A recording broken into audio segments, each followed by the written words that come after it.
The departure board above the empty gate hummed softly, rows of delayed flights glowing amber in the pre-dawn gloom. 5:10 a.m.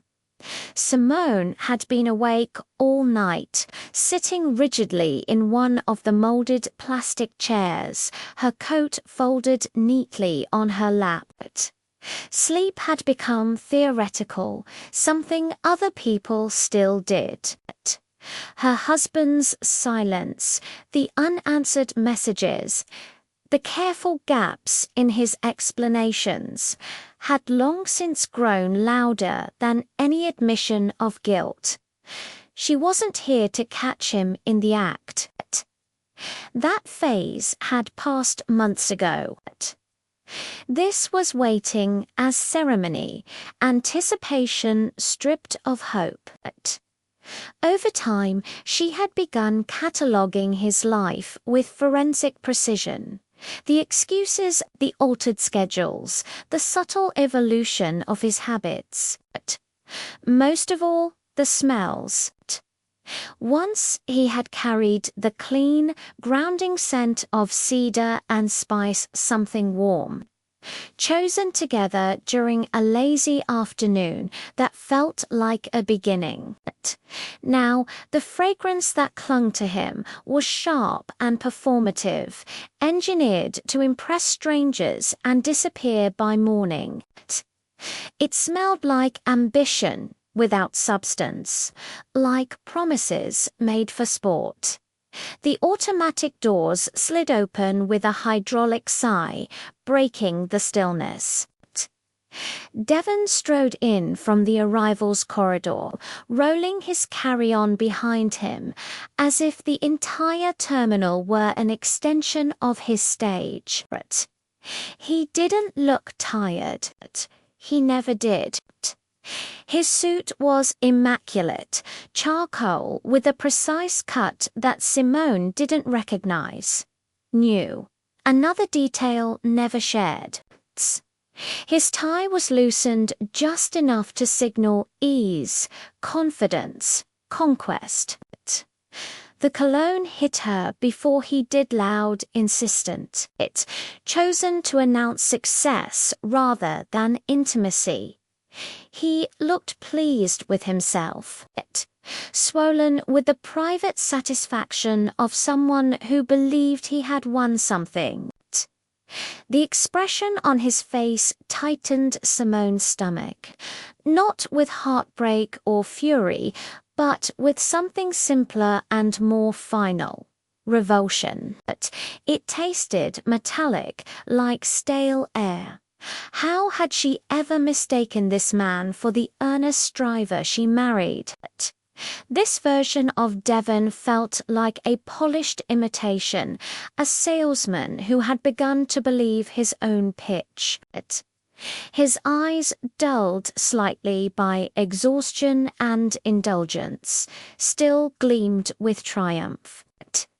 He saw himself as victorious, and her, she was, in his mind, a fixed asset.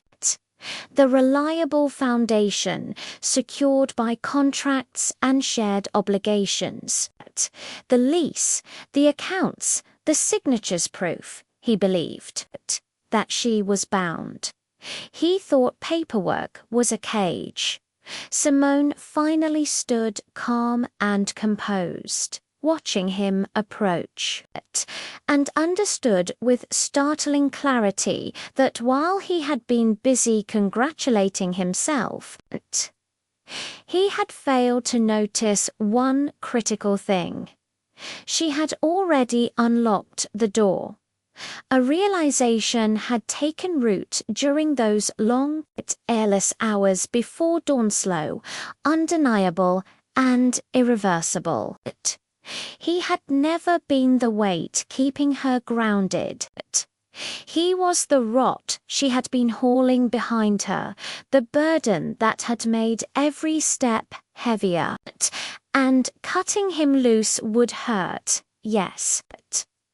It would mean effort, endurance, a lonely swim against the current.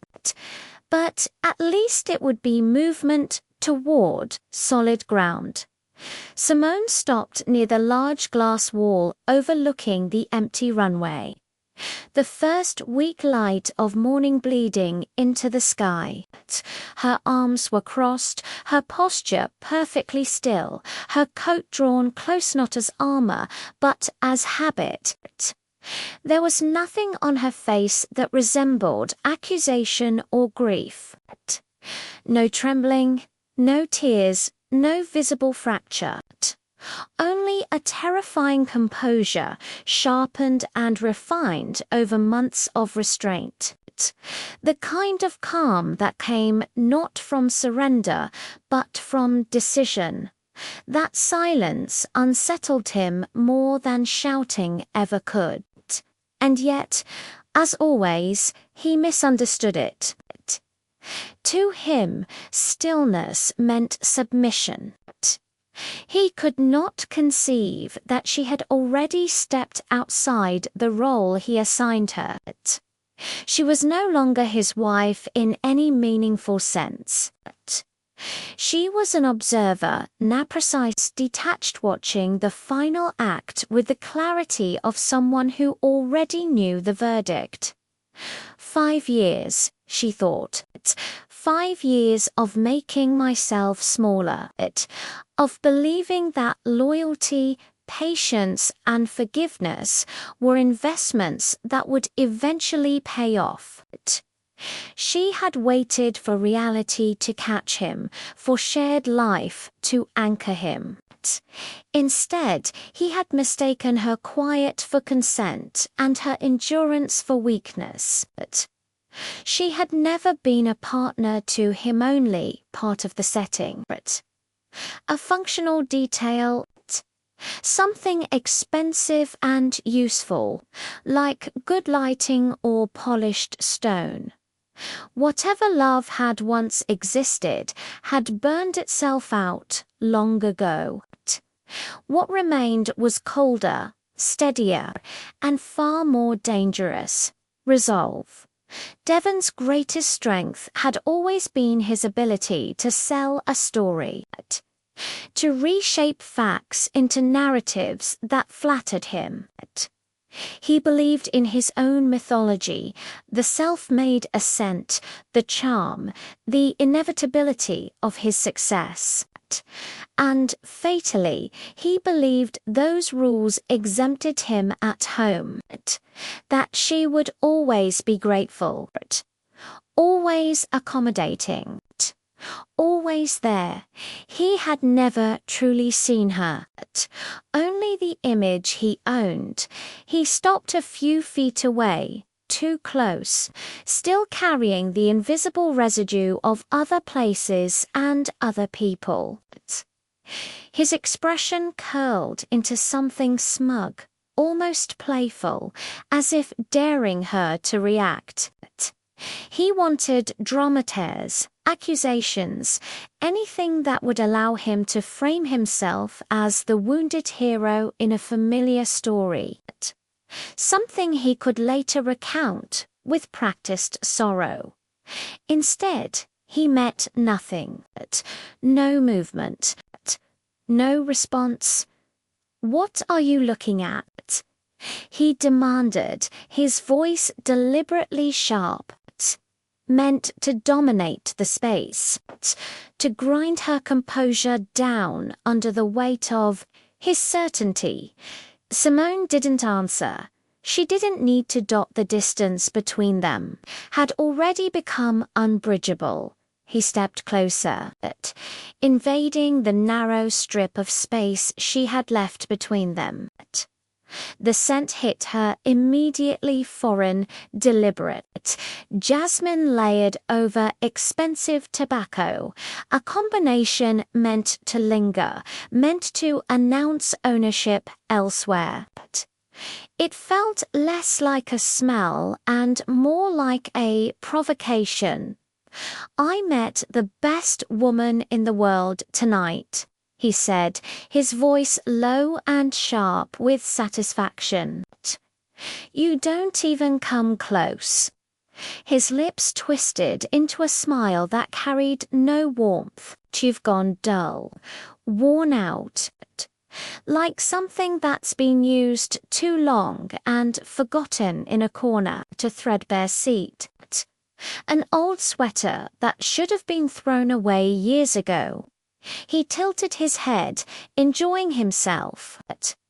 Did you really think I owed you explanations? He continued. My dear accountant.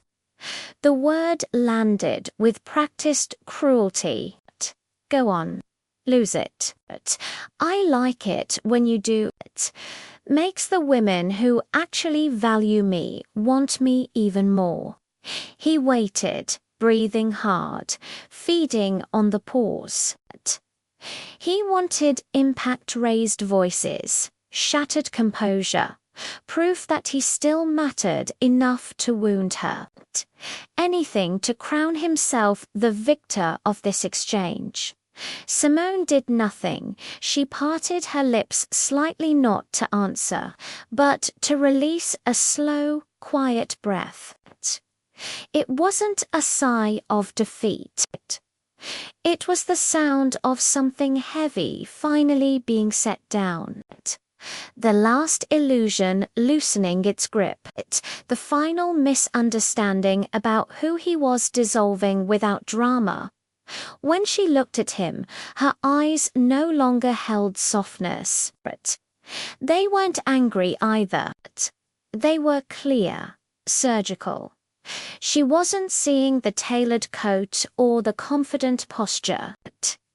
She saw the hollowness beneath it, the fragile structure propped up by borrowed money, unspoken panic, and a story he told himself too often to question. She didn't grant him a reply, without a word. She turned away and walked down the quiet corridor toward the exit doors. Her steps were even unhurt. The muted sound of her shoes against the polished floor echoed once, then faded.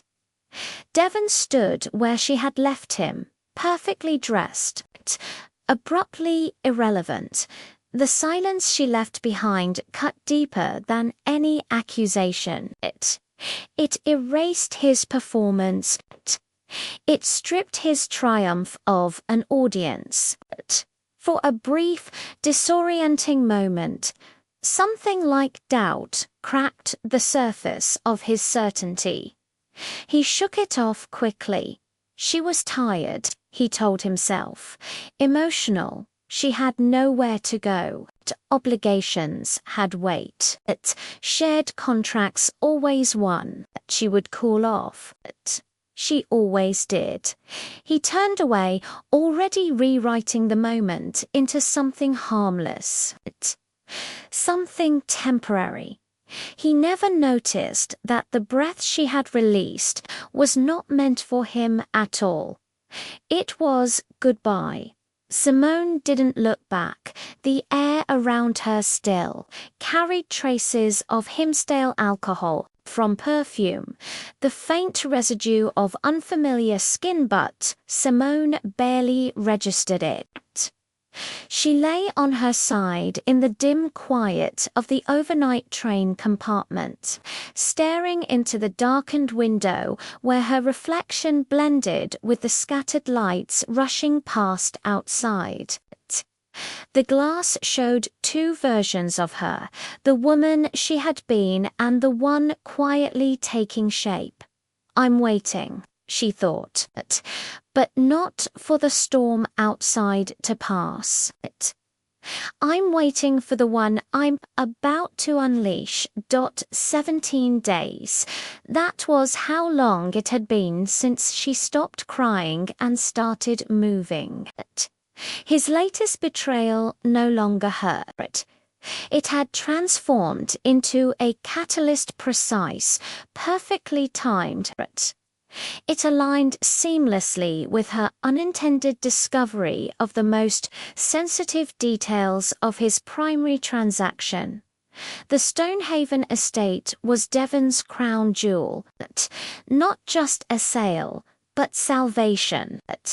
The commission from that single deal was expected to erase nearly 3/4 of their shared mortgage, leaving behind only a manageable remainder.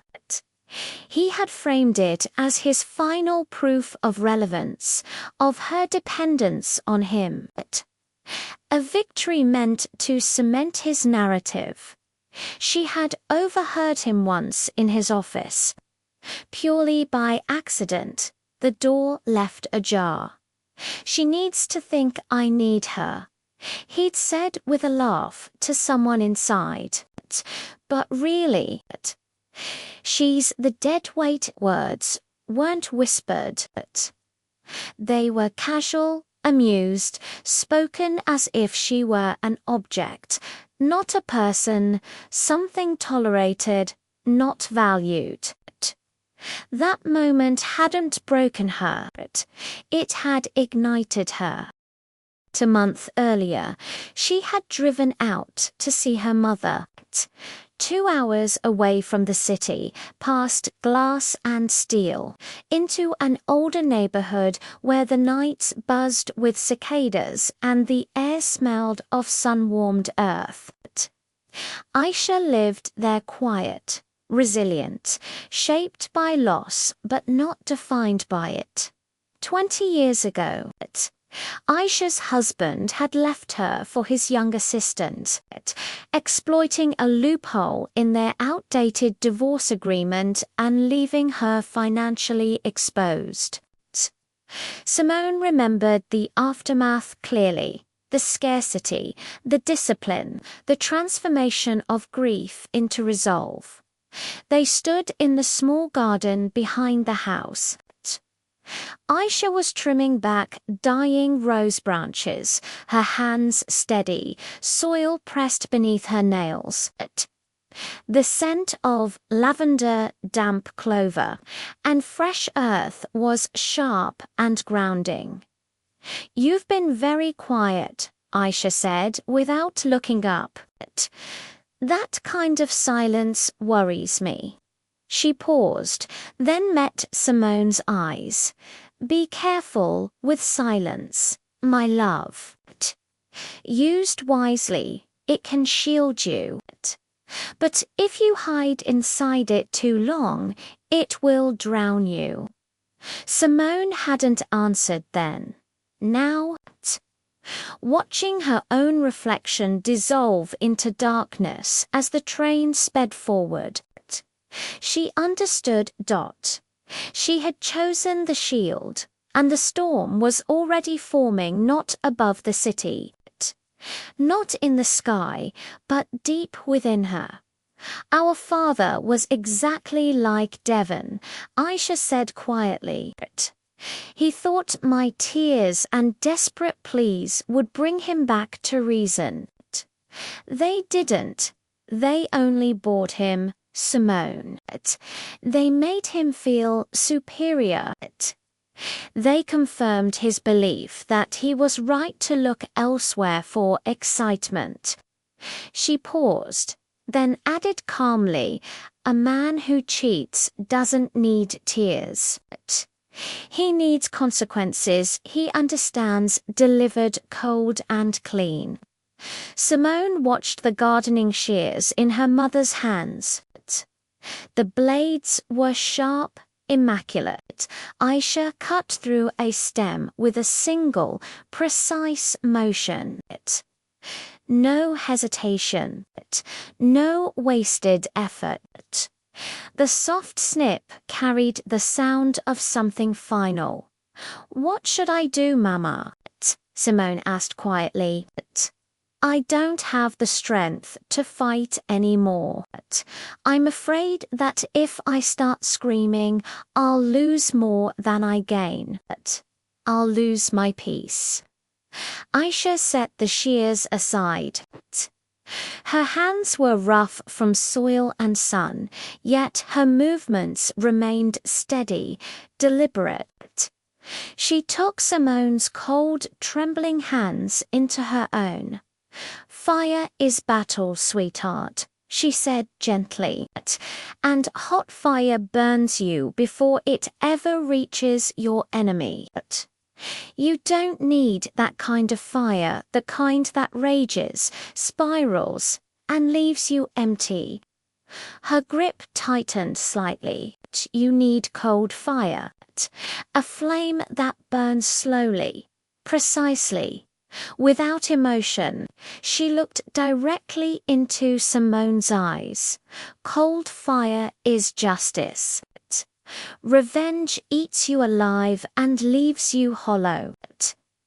Justice frees you.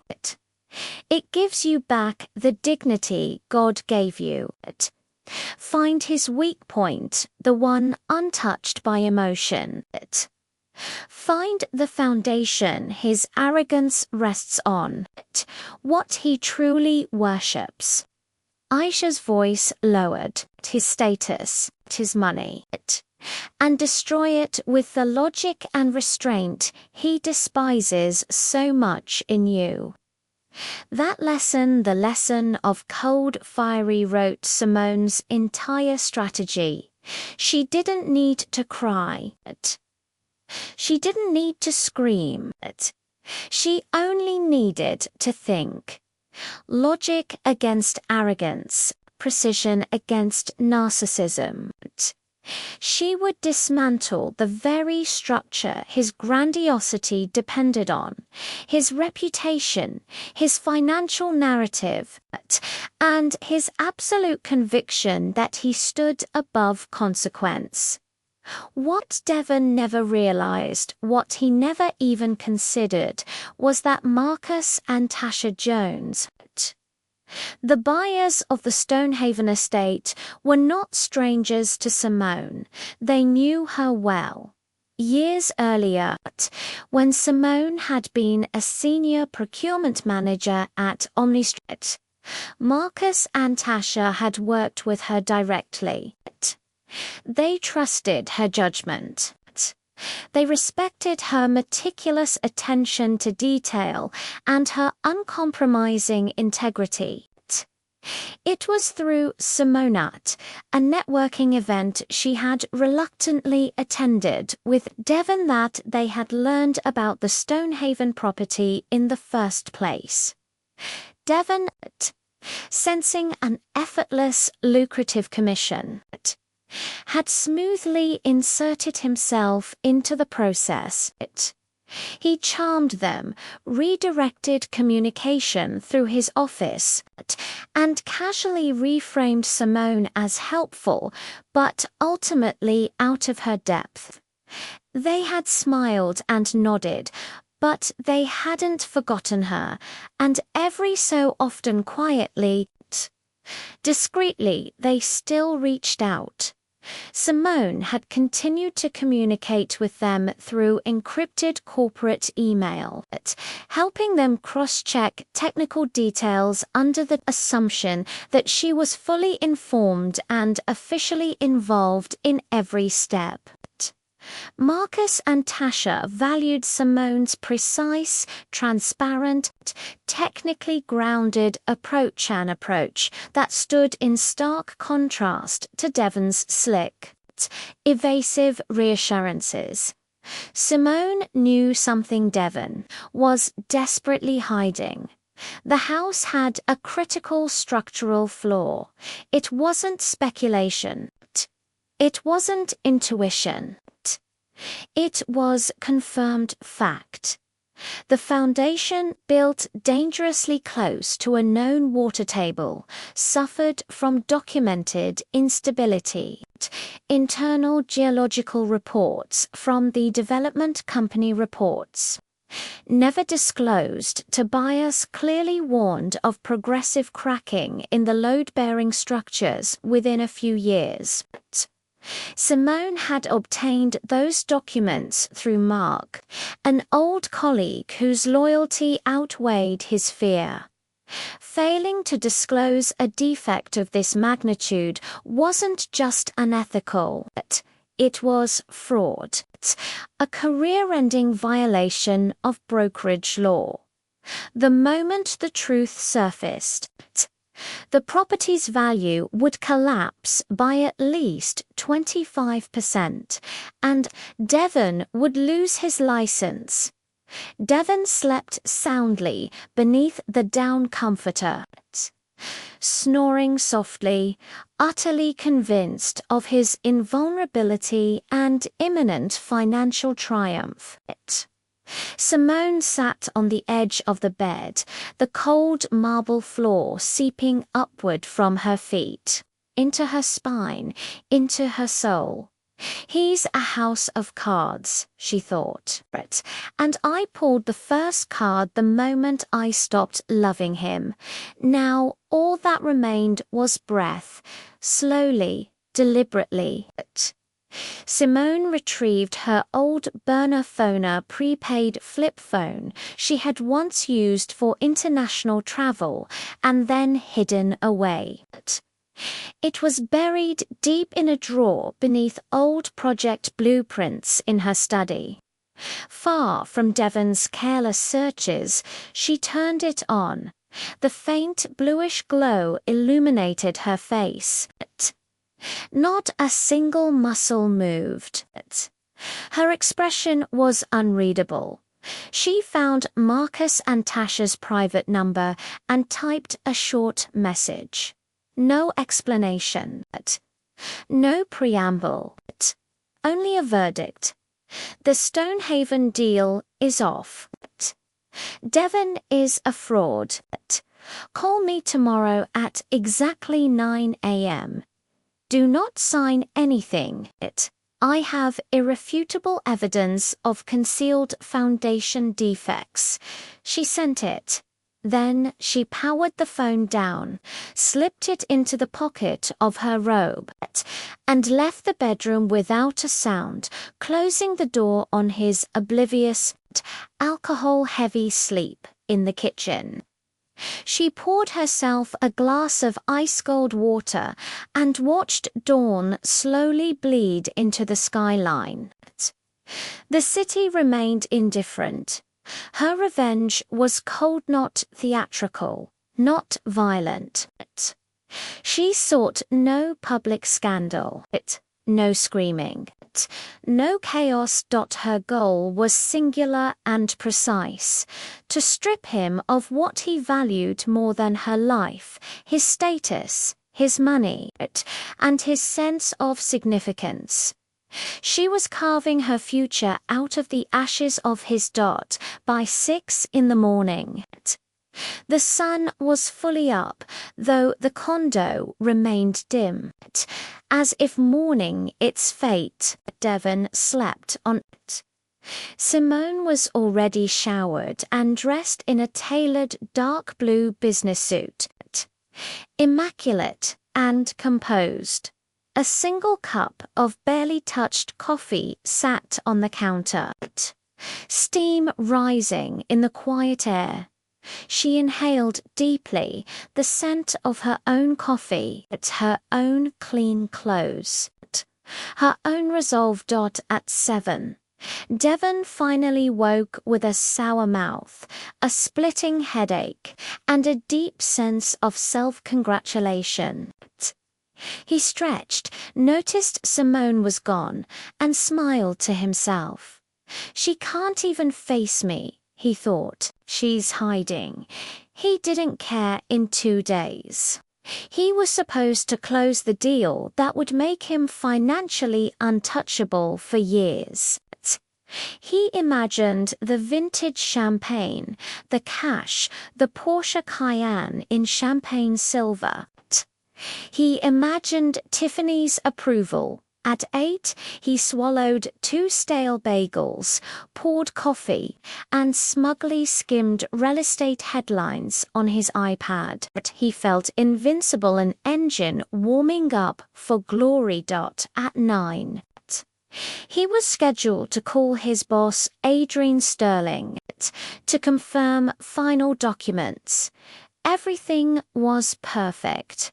Or so he believed, at exactly 8:30. A phone rang. Not his.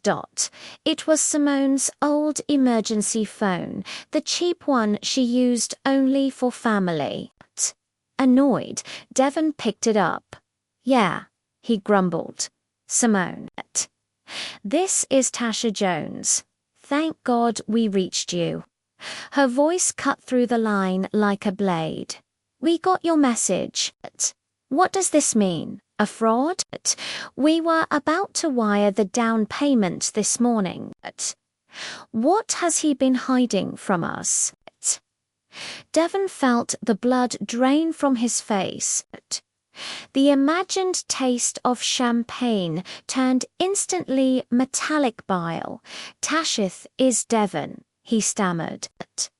"Simone must have made a mistake. She's probably just upset. A woman thing. The house is fine. I walked it with you myself. Don't insult my intelligence," Tasha said coldly. "Your wife explicitly stated that you concealed foundation defects. Marcus is a structural engineer, Devon. He's already reviewed the documents Simone sent us. You deliberately omitted geotechnical reports. This is slander," Devon shouted, knocking his chair over as he jumped up. Panic flooded him, cold sweat soaking his freshly laundered clothes. "They're just minor cracks, I was going to tell you. You were going to tell us after we moved our children into a collapsing house," Tasha interrupted. "No, we're calling your broker. We have everything." Simone sent full documentation. Her voice hardened. "We are done with you. You will lose this commission and your career. Expect legal action." The line went dead.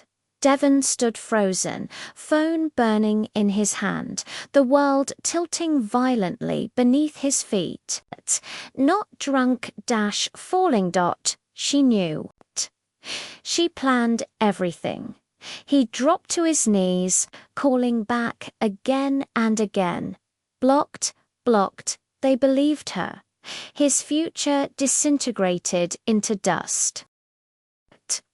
He threw the phone across the room and clawed at his perfectly styled hair, breath coming fast and shallow, as the weight of his collapse finally crushed down around him. He clawed at his hair. His golden ticket, his triumph had turned to ash with a single text message. He should have known that her recent unnerving silence was not submission, but the crushing calm before impact. The eyes he had dismissed as indifferent were not empty at all. They were the eyes of a judge passing sentence. She had never been just a wife. She was his executioner.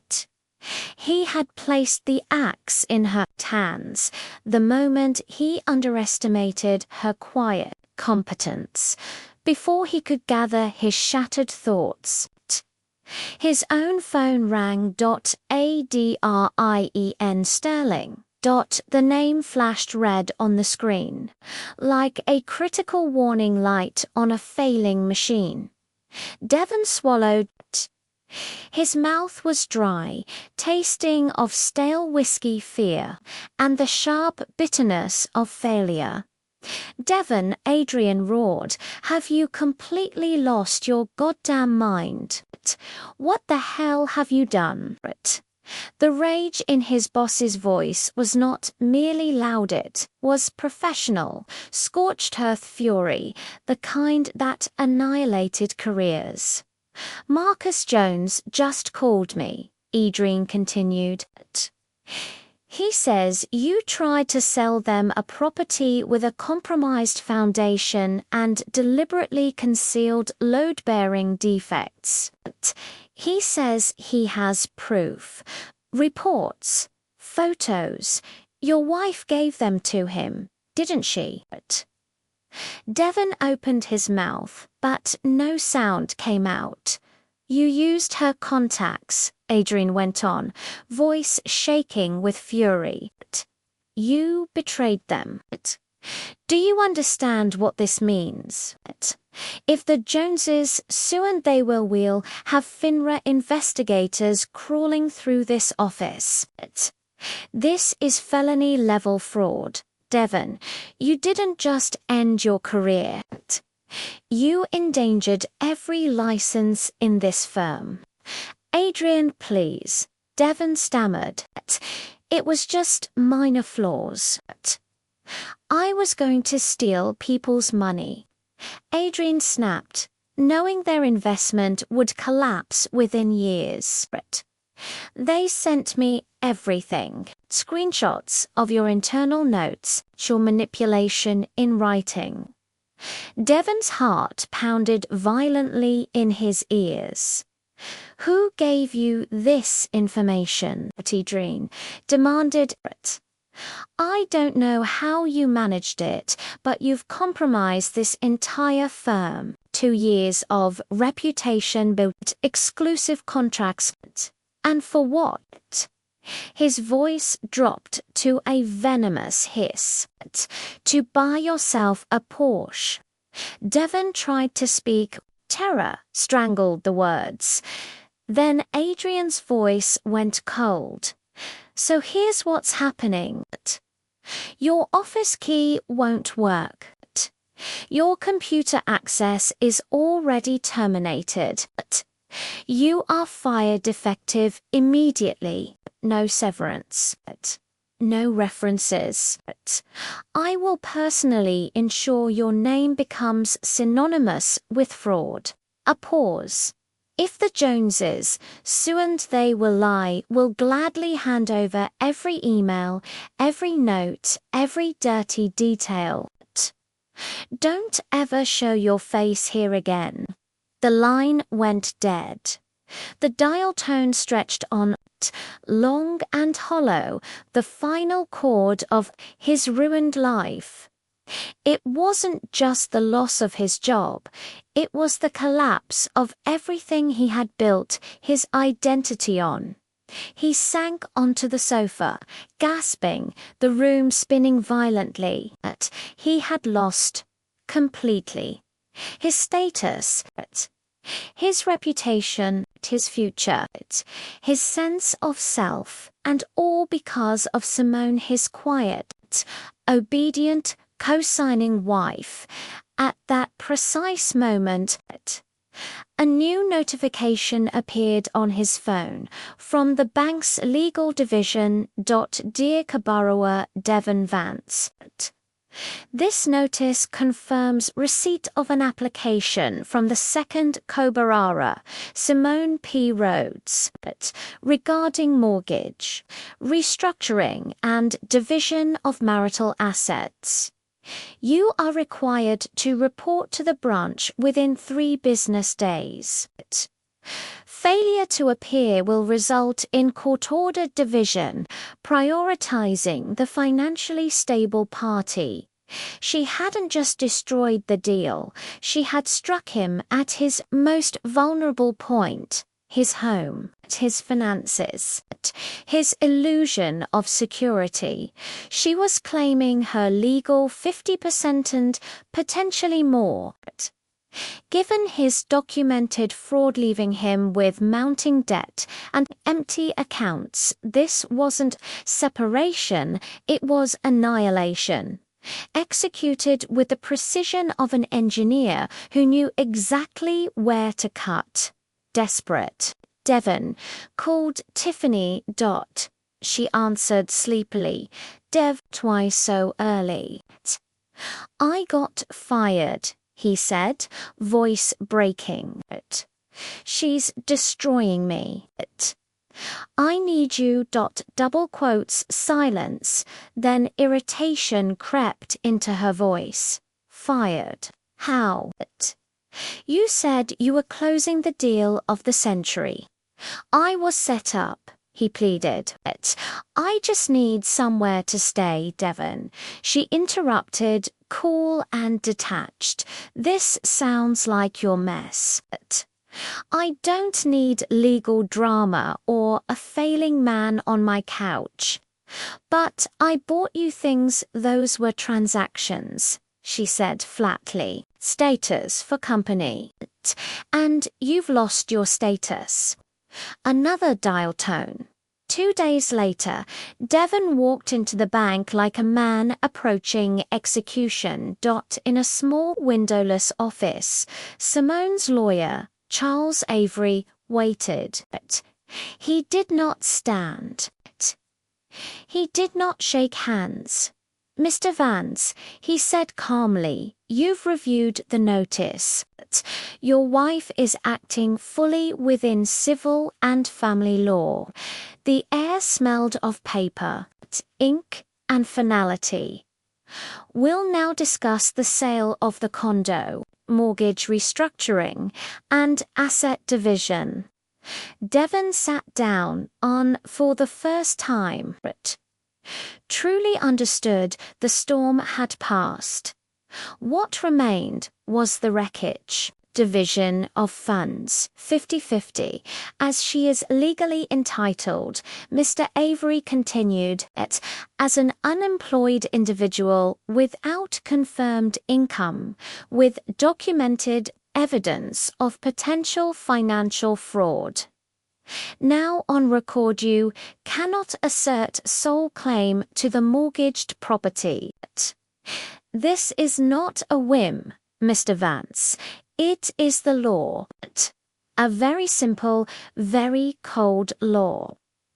But I'll find a job, Devon stammered, sounding utterly pathetic, like a boy caught cheating on an exam. I'll pay off the loan. I'll cover everything. This is our home, my home. I bought it. That is entirely irrelevant, Mr. Avery replied, without lifting his eyes from the documents, tapping the folder lightly with a pencil. His voice was even mechanical, devoid of sympathy. Double quotes, Ms. Rhodes has submitted comprehensive documentation confirming that, unlike you, she is currently employed as a procurement director and has preliminary bank pre-approval for a new personal loan after settling the existing mortgage.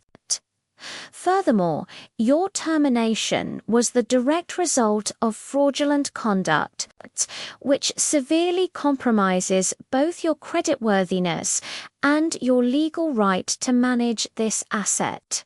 He paused briefly.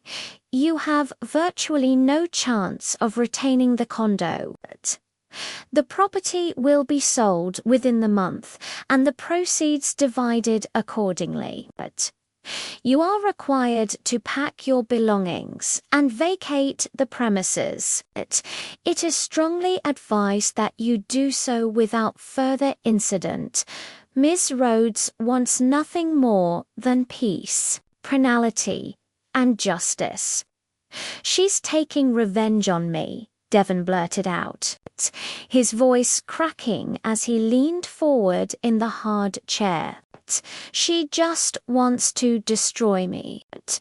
She's bitter and jealous because Tiffany left me too. Mr. Avery finally looked up. His eyes held no anger-only professional detachment. The gaze of someone performing an unpleasant but necessary task.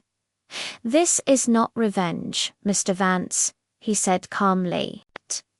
This is a legal measure designed to protect your wife's financial well-being from your profound irresponsibility. Your actions placed her assets at serious risk and resulted in significant financial loss. If you wish to submit a formal counterclaim or proposal, do so in writing through my secretary. Otherwise, sign the acknowledgement of receipt and do not waste our time. Devon left the bank hollowed out. Not only had he lost his home, his future had been stripped away. The mortgage he once believed was his instrument of control had become a tightening noose around his own neck. He was cornered, trapped. There was no one left to call. He began desperately searching for work. He updated his resume, polishing old lies until they gleamed. His phone remained silent. He called former colleagues only to receive rehearsed excuses or nothing at all. The few who answered repeated the same refrain. Adrian Sterling already warned everyone. We can't risk our firm's reputation. No one wanted to be associated with a man publicly labeled a fraud and a toxic asset. Devon Vance had become a professional liability. His appearance deteriorated quickly, mirroring his internal collapse. He stopped shaving. He wore the same wrinkled shirt day after day, its fine fabric now smelling faintly of sweat, fear, and desperation. His remaining cash dwindled. He survived on cheap microwave meals and instant noodles, the self-esteem once fed by luxury. Restaurants and Tiffany's shallow admiration disintegrated. The man in the mirror was no longer a successful broker jest, a frightened, hollow-eyed stranger with stubble and sunken cheeks. He began to fear his own reflection. Meanwhile, Simone was building her new life with methodical precision. Everything had been planned long before Devon staggered home drunk that night. As a seasoned procurement professional, she was accustomed to managing complex data, assessing risk, and calculating moves 10 steps ahead. Her response was not emotional, it was surgical. 2 months earlier, she had met with her former boss at Omni Structura, Mr. Henderson, an old-school executive who valued her integrity and analytical rigor. He had offered her a promotion to supply chain director, dream role, but she had been careful. I'll accept, she had said calmly, on the condition that I enter the role already divorced and fully disentangled from my previous obligations. My personal situation must not create risk for the company. I'll also need a clean reference for the bank confirming my financial stability and long-term potential. He agreed immediately. Impressed by her foresight, she secured the position. Along with a substantial raise and financial independence that would later prove decisive in court. She wasn't just surviving, she was ascending. Every step had been deliberate. She consulted lawyers early, mastered the nuances of marital law, and prepared every document meticulously. She didn't want drama. She wanted to dismantle the very reason Devon believed himself untouchable, and she understood something fundamental about him: the irreversible loss of money, status, and reputation would hurt him far more than any scream or breakdown ever could, so she took everything he worshipped and let the structure collapse under its own weight. Her inner monologue was calm, clear, and focused like the undisturbed surface of a lake on a windless day. I feel no hatred. she resolved. Hatred is a fire that burns you from the inside and makes you the same as the one you hate. What I feel is justice. He took 5 years of my life, my dignity, and my right to happiness. He placed himself above me because his suit was more expensive and I carried the mortgage. He thought I was weak, dependent. Now he has neither the suit nor the money, and he is discovering what real dependency and real fear feel like. He chose this path himself, and I am starting from scratch. But it is my scratch clean, without his lies, without the stench of betrayal. This is the foundation of my real life. She didn't avoid him. She simply removed him completely from her world. Her new hardened composure left no room for arguments or emotional waste. She was busy building her empire small, deliberate, and unshakable. Her focus was absolute, her future, her growth, her work. He had become nothing more than an unpleasant chapter already closed. Another month passed. The condo was officially sold. The transaction expedited by the court to protect Simone's financial interests. Devon existed in a state of permanent nightmare. He stayed in the nearly empty apartment until the final day because he had nowhere else to go. His distant, deeply religious relative Aunt Clarisse, he attempted to charm, replied with dry severity, "I am not prepared to take in a publicly documented failure.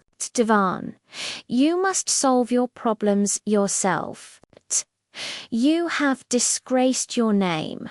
He slept on a threadbare mattress dragged from the attic, surrounded by echoing walls that amplified his stupidity, greed, and collapse. Every crack in the ceiling, every scratch on the walls where shared memories once hung reminded him of everything he had lost. He tried several times to ambush Simone near her new corporate headquarters, hoping for a miracle, for pity, weakness, forgiveness. He imagined she might let him return, offer him some humiliating subordinate role in her new life. His pride had long been pulverized. "Simone," he shouted, desperation breaking his voice as she exited the building with 2 sharply dressed colleagues. He looked like a vagrant and shaven, bloated, his once expensive clothes stained and crumpled. It's exactly what he was. She stopped. Her gaze was glacial, but now it carried authority. Not just coldness, but command. The kind of self-respect he had tried to strip from her for years. Her colleagues glanced at her, concerned. She gave a subtle, dismissive shake of her head. "This man was not worth alarm, Devon Vance," she said, her voice professionally final. "If you have business matters, which I doubt, contact Mr. Avery. In all personal matters, I consider myself entirely free of you. We are finished, legally and emotionally." "Simone, how could you?" he pleaded, hands trembling. "We were family. You destroyed me. You left me penniless." She stepped closer. Her calm was terrifying. "No, Devon," she corrected evenly. "I gave you the chance to see who you truly are. Nothing more." You made yourself penniless the moment you decided money could replace respect. The moment you chose deception over loyalty, that was your deal of the century, and you lost, you abandoned yourself. Not me. Goodbye. She turned away. Her colleagues followed. She entered a waiting rideshare, its tinted windows shielding her from him. He ran after the car, pounding on the glass, but the driver accelerated. Alarmed by his desperation, Devon stood alone in the street, screaming wordlessly.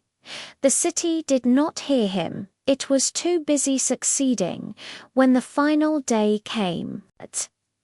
Aunt Clarice relented, but only under humiliating conditions. Cleaning, cooking, repairs. He packed his life into cheap cardboard boxes provided by the bank. His Italian suits were left behind.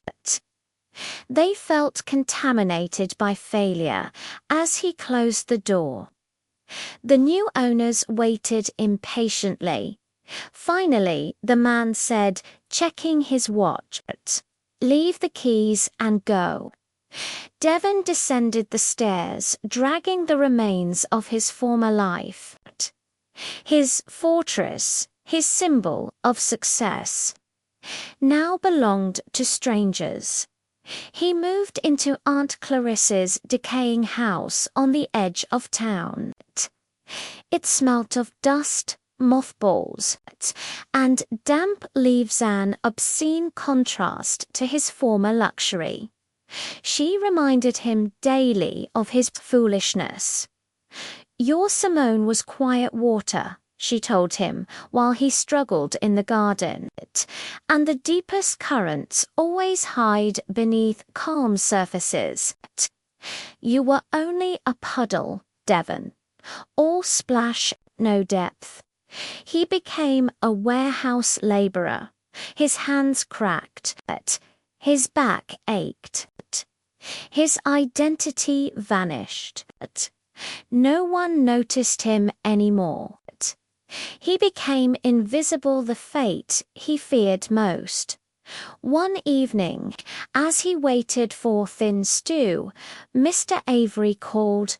"All legal ties are severed," he said. "Miss Rhodes has closed all proceedings. She wants no further connection." "And now?" Devon asked hollowly.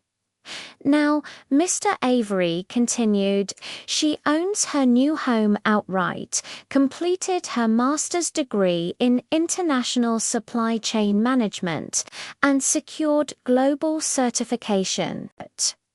Her income potential has multiplied exponentially, and me," Devon croaked. "You received exactly what you earned," Mr. Avery said coldly. "The collapse of a fraudulent life. She feels nothing for you, not anger, not pity, but only indifference. The greatest defeat." Devon stared at his cracked hands.